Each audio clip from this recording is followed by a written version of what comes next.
Welcome to this episode of our program, Daily Debate. As usual, we will be discussing an important debate. Today we'll be focusing on this year announcements. This year announcement by the President that this year, 2022, will be the year of the civil society organizations. And this year, the President has announced that this year would be the year of the civil society organizations year, and also directed for initiating platforms for dialogue between the states, institutions, and the civil society organizations, with the aim of trying to highlight the role that the civil society associations will be doing in this upcoming stage, the role they will play along with the state's efforts in trying to confront many challenges. This announcement came right after last year the President announced the new republic, Egypt, the new republic.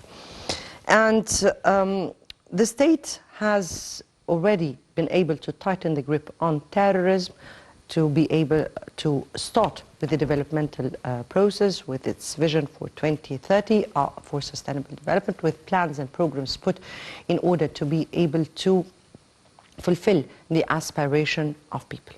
We'll be speaking about Egypt, the new republic, measures that were taken in this or in the pretext for preparing for Egypt, the new republic. We'll be speaking about how the civil society organizations will play a great role, part of Egypt's Vision 2030. We'll be speaking about that tonight with our dear guest, Dr. Nevine Nakhla, Professor of Business Administration. Thank you so much for being with us. Thank you for being here. Thank you. And before we delve into our discussion, let's first have a quick look on this report. And President Sisi announces 2022 a year for the civil society organizations. Let's watch. President Abdel Fattah al-Sisi declared on Thursday that 2022 would be the year of civil society in Egypt. During his speech at the closing ceremony of the 4th edition of the World Youth Forum, Thursday evening in Sharm el-Sheikh, el-Sisi directed the forum management and concerned institutions to establish a dialogue platform between the state, youth, and local, as well as international civil society organizations. The President also directed the World Youth Forum management to activate its initiative to establish a business incubator for startups and small industries in coordination with the cabinet and concerned institutions, as well as to include the private sector, international organizations, and development partners. President el-Sisi also directed the World Youth Forum to activate an interactive dialogue platform to exchange visions and ideas on all topics of interest and provide the results of this dialogue to different state institutions.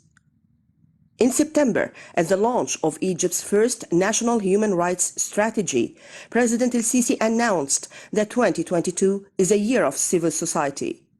The head of state said that the launch of the first national strategy for human rights is a luminous point in Egypt's history. President el-Sisi said that Egypt continues exerting efforts to ensure equality in rights and duties among the people, highlighting how Egypt adopted many initiatives of Takaful and Karama, solidarity and dignity, and Haya Karima, decent life, to improve the lives of citizens. He added that Egypt is one of the first countries that drafted the Universal Declaration of Human Rights, UDHR, affirming that Egypt's vision for human rights is based on a number of principles. President el-Sisi also added that Egypt's constitution achieved a paradigm shift by consolidating the principles of citizenship and equality, saying Egypt has a national structure that supports and promotes human rights, as several laws concerning the political practice, elections, and civil work have been passed. He confirmed that the participation of the civil society in raising awareness of human rights is indispensable, saying awareness is one of the most important elements for human rights. The president noted that Egypt pays special attention to promoting the right to participate in political and public life, affirming that the country has taken care of young people to develop their capabilities and empower them. Right, welcome back, and let me again welcome our dear guest, Dr. Nevine Nakhla, Professor of Business Administration. Thank you again for being with us. Thank you. And we are aware that at the very time that Egypt has been going through fighting terrorism, it went also in parallel with the implementation of its vision 2034 Sustainable Development in order to complete the scheme of development, in order to be able to transform this state into the much aspired new republic. And in that, we've been going through many challenges. Now, announcing last year Egypt the new republic, and that was a new birth for the country after too many important challenges that were confronted through the past years, and definitely many hurdles as well. How do you view how we had reached such an announcement? First of all, like His Excellency, our beloved President Abdel Fattah al-Sisi just said, the youth, they are our future, and the awareness of the youth and making the youth realize their country and realize their potential. This is one of the things that made Egypt, the new republic, prepare for the new republic, I mean. Regarding the hard times we've passed through, as you see, the last 7 years were full of achievements, very fast achievements. With a pen and pencil, you cannot do them in 7 years, all these achievements. And it all took place because of the stability and the security of the country. Also, last September, when His Excellency announced the first national human rights strategy, we are the first country to do such a thing, and as having a very young population, Egypt is one of the very few countries around the world with very young population. And you see in the World Forum, the Youth World Forum, he really cares about the future of the youth and the awareness of the youth. And this is one step in building the new republic. And yes, empowering youth, empowering women, those were two important steps carried out in order to be able to complete this, the scheme. Those are two important segments of the Egyptian society, very much indeed. But also there were lots and lots of steps that were taken in order to prepare for such a launch or such an announcement. I mean, here there have been some steps taken on the economic level, on the social level, on the political level, on the strategic level. On the health level. Part of the social a lot sector. Of presidential initiatives took place for the needy people and the less fortunate areas. A lot of construction and a lot of care given to the places that were built on basis of not strategic basis, and getting the electricity, the infrastructure to these villages, to these places, like the initiative of Haya Karima, Decent Life, like the initiative of 100 million healthy lives, health, a lot of Takaful Karama, giving support and social safety net to thousands and millions of needy people. To speak about speaking about decent life, we're speaking about covering more than 58 million people, 60 To 60 million, I Yes, guess, and two-thirds of the country. 80% Almost. of them, 80% of them are in Upper Egypt, and 62% are illiterate. But the Social Solidarity Ministry of Social Solidarity, they have a great initiative now that they are making literacy classes for all the Takaful and Karama people, especially in Upper Egypt. So at least changing them from protection to economical development by a lot of other initiatives. So as you see, a lot been taken place. Step in announcement after announcement that has been declared throughout 2021 and 2022. So it started with the announcement of the new republic, Yes. and then the announcement of the National Council for Human Rights, and just a few days ago the announcement of this year as the year for the civil society.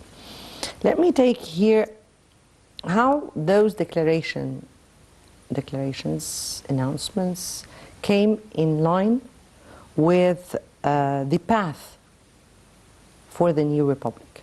Yes, His Excellency started putting his vision since 2019 with the Constitution, with the law, the law of 2019 for the social work, and the Constitution. Also, as we said, many presidential initiatives. So it was not a surprise. He's been preparing for the last 3 years for this year for the cooperation and continue cooperation of the civil society and the NGOs and the civil society institutions. So announcing this year the social year of civil society was not a surprise after the Women Empowerment Year, the Special Needs Year, and this year. It is a responsibility and what you say, a thank you to the NGOs and to the people been working for years to support the community and do community service. So it's a vision and it's a plan with the SDGs, with the Sustainable Development Goals and the Vision 2030, Egypt Vision 2030. It's all a big strategic and the human rights strategic, national strategic. So it's a whole thing together. It's an all-out strategy for the country, indeed. But when we speak about the civil society and we speak about organizations that are working under the protection of course, the Social Solidarity, the Ministry of Social Solidarity, and under the protection of the country, giving them all the protection in order to be able to really work. Exactly. How would integrated work between the states, institutions, and the civil society associations or organizations boost the efforts that should be done at this upcoming stage? Very good. Some people in Egypt, they say that we have a lot of NGOs, a lot of... We have 32,000.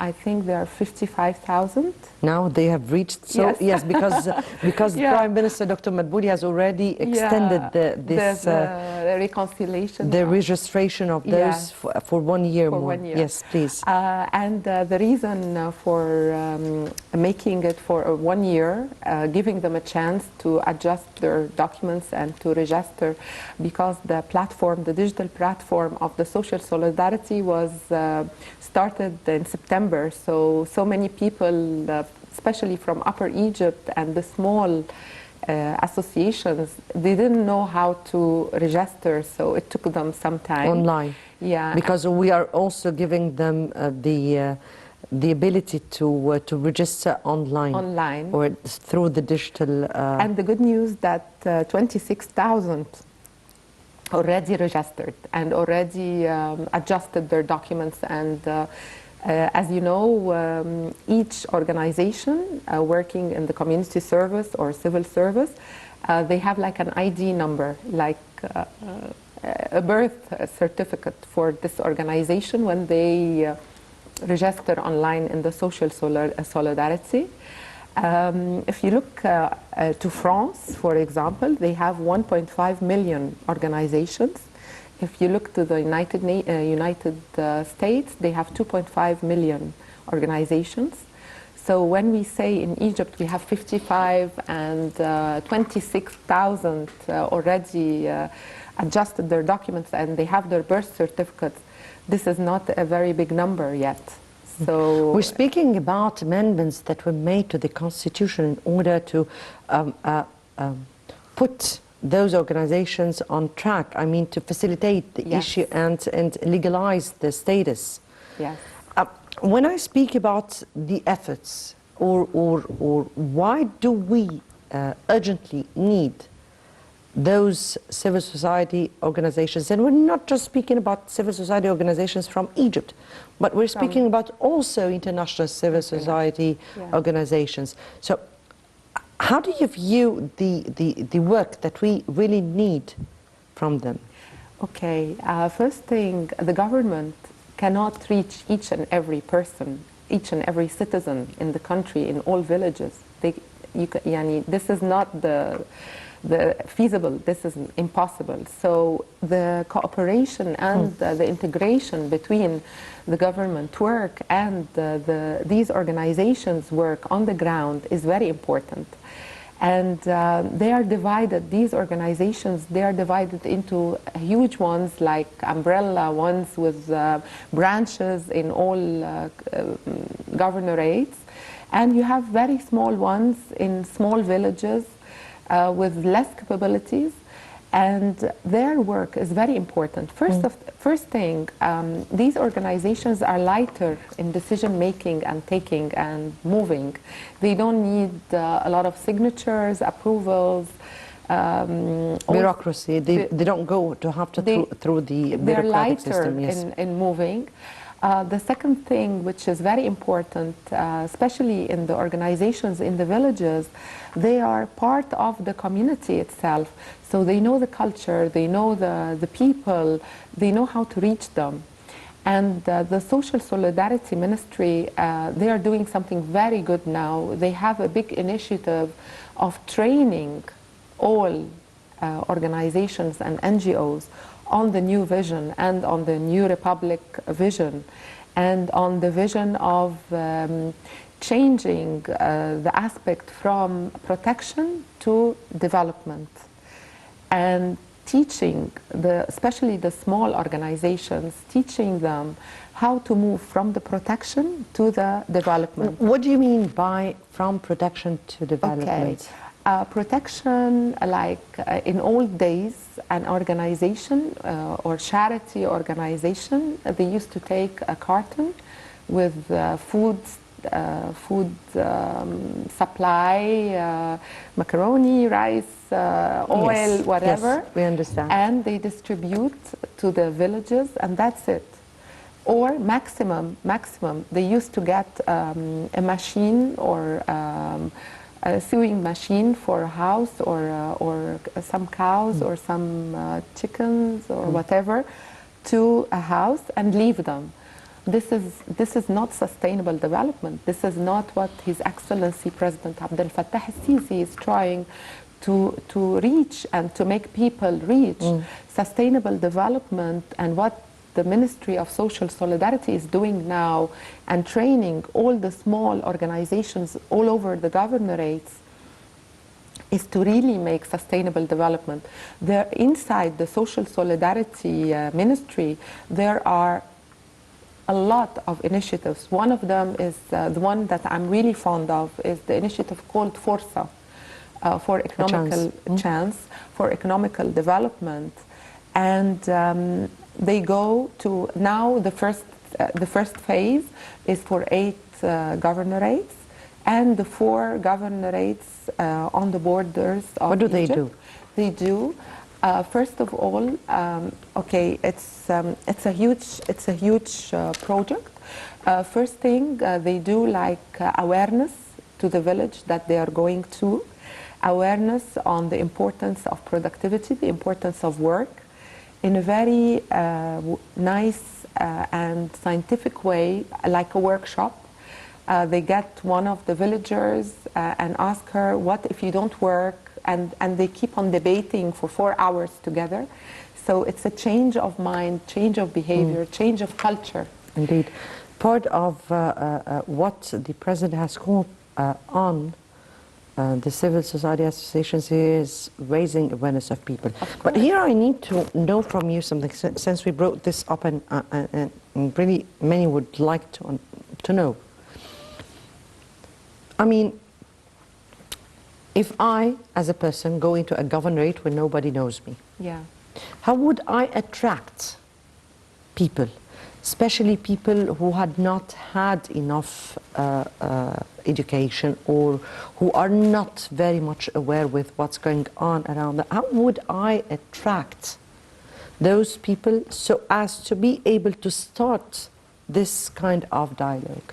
Okay, the one point of attraction for the citizens in poor villages or needy villages are the presidential initiatives. They are very important in data collection and in knowing what the people really want and what the people really need. And the presidential initiatives... How do you convince them? You convince them by servicing them, by giving them real service, not by speeches and not by, like I was telling you, the phases of the social solidarity ministry. After they do the awareness, after they talk to them, they give to the people of Takaful and Karama, they give them projects, small projects, depending on the village. I mean, if the village is doing dates, for example, they do incubators and added value to the supply chain. You know, we have a village in Egypt that is exporting jasmine to the world.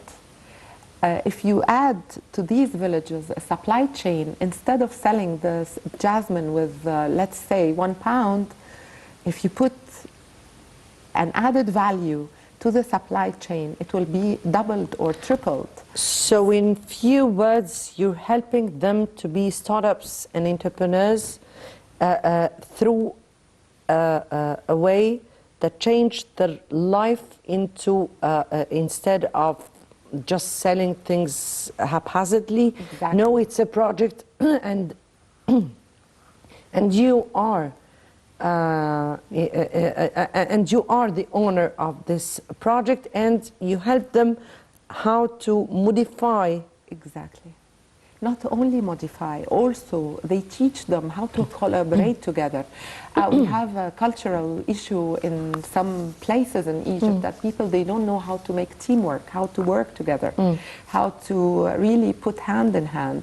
So showing them when they buy their resources, they buy it all together, they will get a good bargain. And when they consolidate all the products together, teach them how to sell and how to market. And if they sell together, they'll be stronger. So this awareness of teamwork and making full villages with full projects, I mean, like a village of jasmine, a village of, we'll make the map of Egypt, the map of the industries of Egypt. That is investing in human capital. Exactly. Trying to change human resources, which is, or the growth in population as a challenge to opportunities. And the power inside people. Each one has a power and capability and opportunity. Indeed. Different. Before we continue on and before we go into investing into human richness, because we are really rich in our population, particularly in youth, before we go on with our discussion, let's have this quick report. And the Cabinet approves extending the period for reconciliation of the civil society organizations for 1 year. Let's watch. The cabinet, headed by Prime Minister Dr. Mustafa Madbouli, approved a bill to amend some of the provisions of the law governing civil society organization in Egypt and to extend the deadline for reconciling the status of CSOs for another year, in parallel to the President's announcement that the year 2022 is the Egyptian Civil Society Year. Civil society in Egypt is witnessing a remarkable space openness with unprecedented support under the leadership of the Egyptian President Abdel Fattah al-Sisi that reflects his confidence in the ability of civil society to contribute to achieving sustainable and equitable development in Egypt. The Minister of Social Solidarity, Nevine praised the approval of the cabinet, mentioning that this reflects the responsiveness of the government and the recognition of the state for the eminent role played by civil society in Egypt. The Ministry of Social Solidarity declared that up to 32,000 civil society organizations have completed the electronic registration procedures to regularize their status with almost 28,000 full documented applications, and stated that extending the period for reconciling the status of NGOs will give more opportunities for the registration of the current civil society organizations with a large constituency of young people that would eventually participate in achieving decent life for all citizens in Egypt. It is worth mentioning that all international organizations operating in Egypt have finalized the reconciliation process of their status, which confirms the confidence of these organizations in the increase of civic space and freedom of civil work in Egypt, as it was stipulated in the law, in addition to their urge to increase, widen, and diversify their partnerships with the Egyptian civil society organizations. The aim of the extending the period of reconciling the status of NGOs is to provide an additional period of time for all NGOs in Egypt to register and reconcile their situation, especially that COVID-19 precautionary measures adopted by the state have prevented some NGOs from holding General Assembly meetings. Egypt is the fourth country in the world to provide electronic registration services to civil society organizations.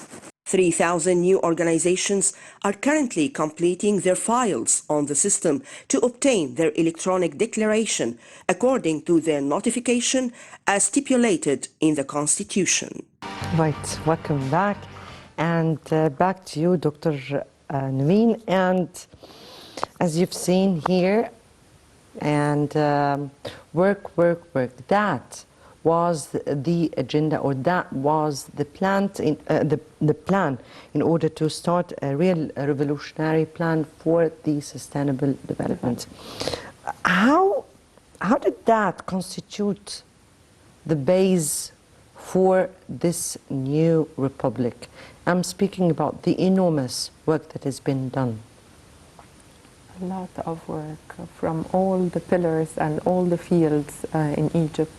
As you see, the economical reform, the education, the health, the everything, and also the private sector, the NGOs, the international community even. Last week there was an agreement signed with the Social Solidarity and the EU and the UNDP, also for another, I think, 6 million euros for the safety net and for the COVID-19 support to also needy places and needy villages.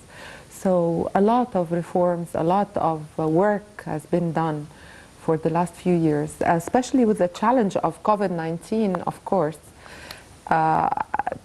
Downsized a lot of, I'm sure that in the last few years, if there was no COVID-19 challenge, Egypt would have done a lot better, because all the reforms, the whole and world all has suffered.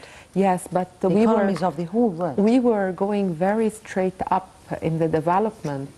Yes. And COVID-19, okay, we are one of the countries that we're doing okay with the COVID-19. Few countries, more countries, really suffered much more than Egypt. But I mean, if it was not COVID-19, we would have done something else in the GDP and in the growth.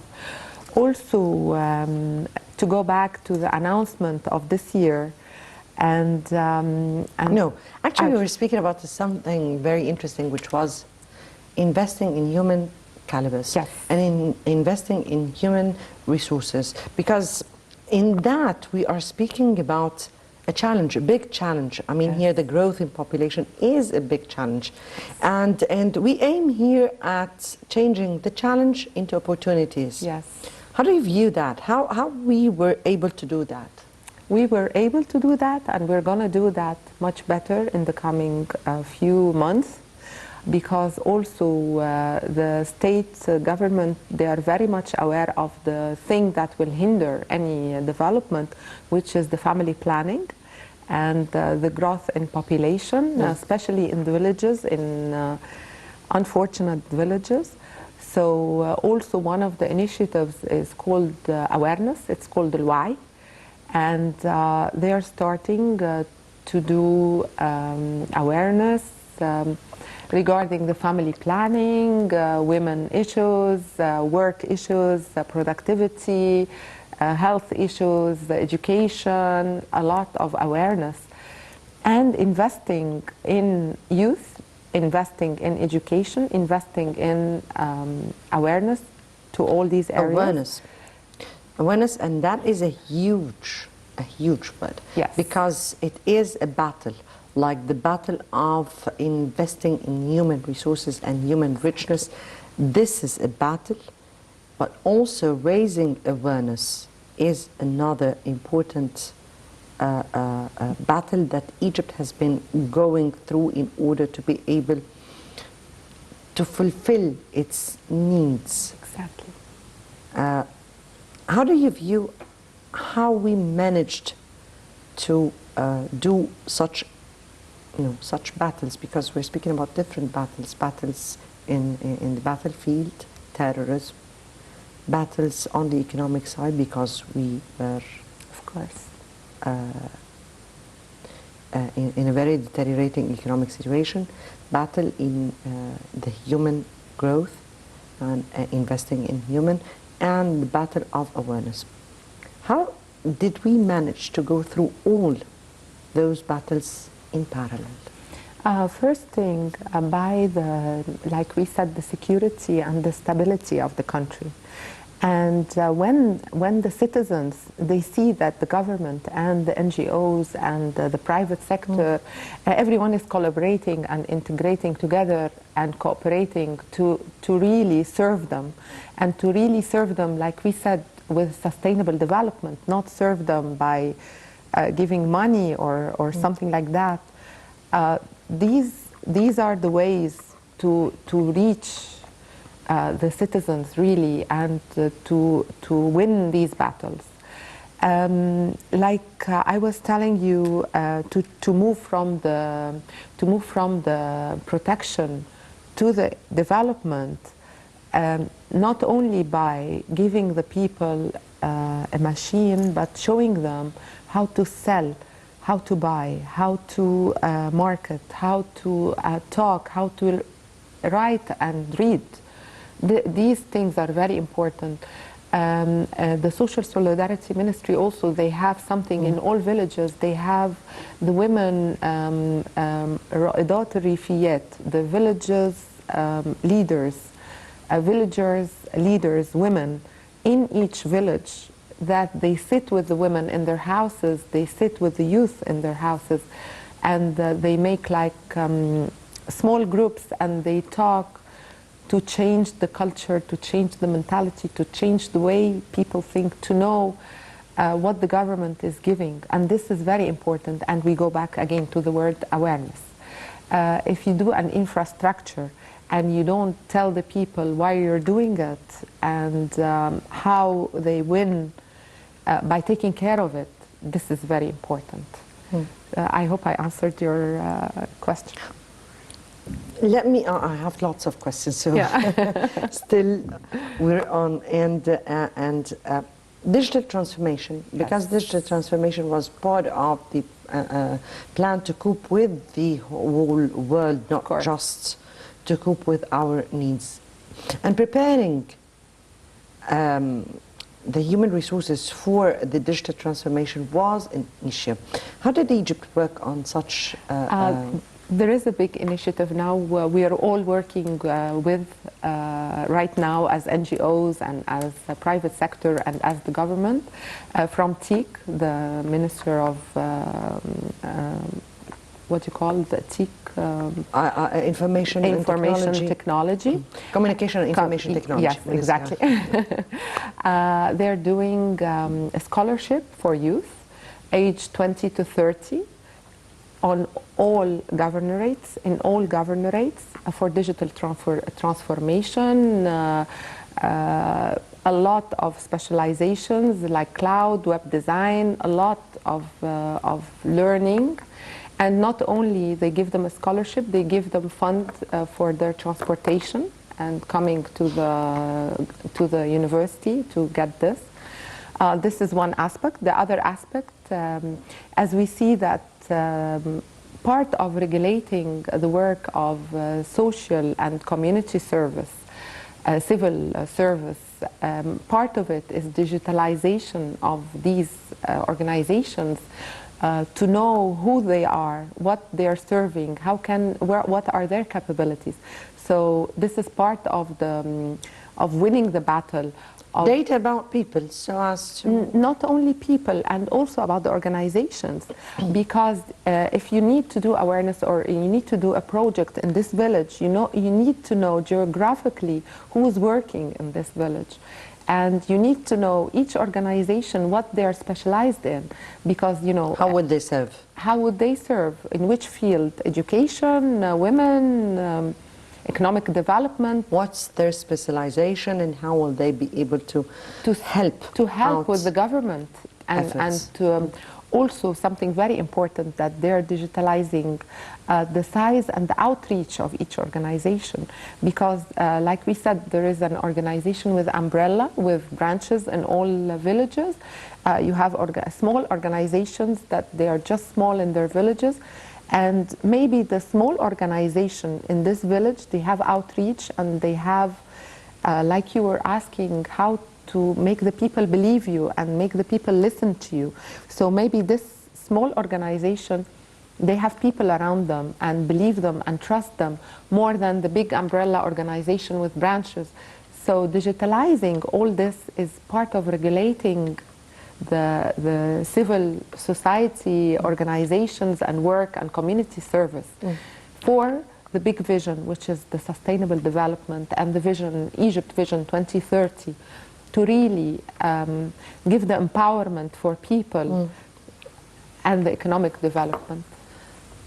Dr. Nevine, I have only 1 minute for me, and people would really think that we are speaking because we are in favor of the country or in favor of our leadership. But really, I want to know from you, what are the indicators, the real indicators that show that we are on the right path and that we are really going through what we really need to achieve? A lot of indicators. We can sit more than 1 minute, definitely 1 hour, or 1 day. Okay, I will get what crosses my mind right away. The first thing, of course, you see that there are certain places, they were built with no regulations. The buildings, they looked ugly, not painted, and people were living an unhealthy and undecent life.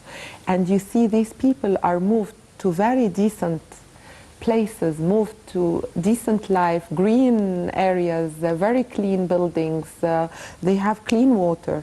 I saw villages a few years ago, they were drinking yellow water. They didn't have sewage, they didn't have electricity.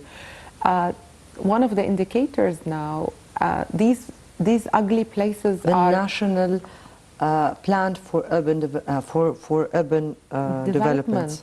The strategic plan. The strategic plan. So this is one very simple and very seen indicator And to it's, each. it is seen. We're not It is speaking seen. about. You're not speaking about numbers that people will ask you from where did you get these numbers or how did you calculated them. No, see around the television area how it looks very civilized and very clean. Broadcast. Every project that is being implemented is being broadcast. And the president himself is opening or launching or inaugurating himself. Ismarat, the Amal, the village, a lot of places.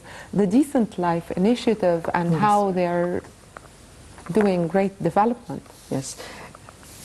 I guess my time ran out and I needed to sit more than that and speak more than that, but unfortunately my time is out.